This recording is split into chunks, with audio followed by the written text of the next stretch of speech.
சபையில ஒரு அவிசுவாசி இருந்தார். யார் இருந்தா? அவிசுவாசி. அவர் என்ன பண்ணாரு?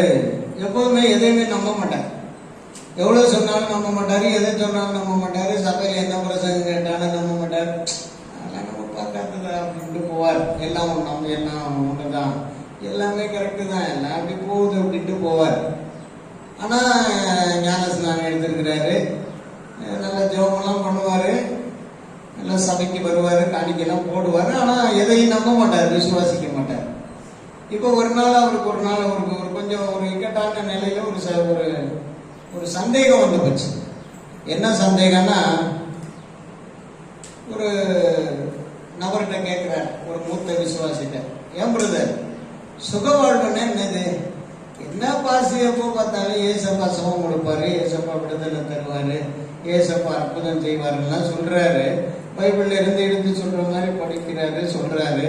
ஆனா எனக்கு எதுலயும் நம்பிக்கை இல்லை. சுக வாழ்வுன்னா என்னன்னு எனக்கு தான் தெரிஞ்சுக்கணும்னு விரும்புறேன். இப்பதான் எனக்கு ஒரு விருப்பமே வந்திருக்கு. சுக வாழ்வுன்னா என்னன்னு தெரியல அப்படின்னு. இப்ப நீ இருக்கிய அதான்ப்பா சுக வாழ்வுன்னா, நான் எங்க சுகமா இருக்கேன், நான் எங்க சுகமா இருக்கேன், நாங்க படுற பாடே பெரும்பாடு, இதுல நான் வேற சுகமா இருக்கேன்னு வேற சொல்றீங்க. சரி, அப்ப என்ன பண்ணும்? சரிப்பா, எனக்கு சுக வாழ்வுன்னா என்னன்னு தெரியணும், நீங்க தான் சொல்லி தரணும். நீங்க தான் பெரிய விசுவாசி, 40 வருஷமா கிட்டத்தட்ட சபையில விசுவாசியா இருக்கீங்க, நீங்க எனக்கு சொல்லி கொடுங்கன்னு கேட்கிறேன். அப்போ உடனே இவர் என்னெல்லாமோ சொல்லி பார்த்தாரு. நீ கூட தான் 20 வருஷம் விசுவாசிப்பா. இல்ல நான்லாம் விசுவாசி இல்லை அப்படின்னு வேற சொல்றான். அப்புறமா 73ஆம் சங்கீதத்தை எடுத்து படிச்சு காட்டு, இந்த படிப்பா அப்படின்னு சொன்னோன்னா அவன் படிக்கிறார். அதாவது, துன்மார்க்கரின் வாழ்வை நான் காண்கையில் வீம்புக்காரராகி அவர்கள் மேல் பொறாமை கொண்டேன், அவர்களுக்கு மரண பரியந்தம் இடுக்கண்கள் இல்லை, அவர்களுக்கு தண்ணீர் பரிபூர்ணமாய் சுரந்தவர். பாத்தியா, நான் அப்பயே சொன்னல, துன்மார்க்கனுக்கு தான் வாழ்வு. நான் கர்த்தர் நம்புறேன் இவ்வளவு காலமெல்லாம், எனக்கெல்லாம் அந்த சுக வாழ்வுங்கிறதெல்லாம் கிடையாதுப்பா. அதெல்லாம் நான் தான் சொன்னேன், எழுதிருக்கு பத்தியா, அவர்கள் நரற்படும் வருத்தத்தில் அகப்படார்கள், மனுஷர் அடையும் உபாதியை அடையார்கள், அவர்கள் கண்கள் கொழுப்பினால் எடுப்பாய் பார்க்கிறது, அவர்கள் விரும்புகிறதிலும் அதிகமாய் நடந்தேறுகிறது. பத்தியா நான் சொன்னல. யாரு விசுவாசிக்கலாம் சுக வாழ்வுலாம் கிடையாது. தேவனுடைய பிள்ளைகளுக்கெல்லாம் அந்த சுக வாழ்வுங்கிறதெல்லாம் கிடையாது. இது என்ன எழுதிருக்கு பார்த்தீங்களா? துன்மார்க்கரின் வாழ்வு தான் இப்படி இருக்கு. அப்ப துன்மார்க்கணும் நடக்கிறவனுக்கு மட்டும்தான் சுக வாழ்வு. இப்படி இருந்தா நான் எப்படி சுக வாழ்வுங்கிறத பாசி சொல்றதெல்லாம் நம்புறது அப்படின்னு இப்படின்னா ஒன்னும் முடியல. கடைசியில நேரம் ஒரு ஆஸ்பத்திரிக்கு கூட்டு போயாச்சு அவனை. அந்த விசுவாசி ஒரு ஆஸ்பத்திரிக்குல மனசுல ஏவப்படுறபடி செய்யறாரு. ஒரு ஆஸ்பத்திரிக்கு கூட்டு போனோடனே ஒரு இடத்துக்கு போறாங்க. அங்கெல்லாம் பார்த்தா, ஐயோ எம்மா எப்பா பாத்தீங்களா, இவங்கெல்லாம் இப்படி பாதிக்கப்பட்டு கிடக்குறாங்க. எங்க இருக்கு சுக வாழ்வு? இருக்குதாடா? இல்ல, சுக வாழ்வு இல்லை. எத்தனை பேர் நல்லா இருக்காங்க பாரு, எல்லாம் பெட்ல படுத்து கிடக்காங்க. ஒருத்தரை தட்டி எழுப்ப முடியல. எல்லாரும் ரொம்ப பாதிக்கப்பட்டு, ஐயோ எம்மா முடியலையே, அப்பா கடவுளே கண்ணில்லையான்னு எல்லாரும் கத்திக்கிட்டு இருக்காங்க ஒரு வார்டுல. பார்த்த உடனே கேட்கிறாரு, ஏப்பா இதெல்லாம் இவங்கெல்லாம் பாக்குறீங்கள, நீ எப்படி இருக்கிற? இது இவங்கள மாதிரி இருக்கிறியா? இல்ல இவங்கள மாதிரி இல்ல, நான் கொஞ்சம் நல்லா தான் இருக்கேன். இதான்டா சுக வாழ்வு, இதான் சுக வாழ்வு. இன்னும் உனக்கு புரிய வைக்கணும், கொஞ்சம் கூட வா அப்படின்னு சொல்லி இன்னொரு வார்டு கூட்டு போறாங்க. அது ஐசியூனா எமர்ஜென்சி வார்டு. எமர்ஜென்சி வார்டுக்குள்ள போட்டாக்கா எல்லாம் புரட்டை, சிலது புரட்டை விட்டுங்குது. என்ன புரட்டை?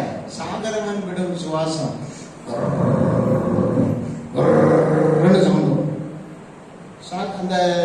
அந்த ஐசியூல அந்த சாகரவன் விடும் சுவாசம்னா என்ன? நீதிமொழிகளில் சொல்லப்பட்டிருக்கிற வார்த்தையை நான் நேரில் பார்த்தேன். பக்கத்துல உயிர்கள் எல்லாம் போயிட்டு அடுத்தது என் உயிர் தான் நினைச்சு நான் படுத்திருக்கேன்.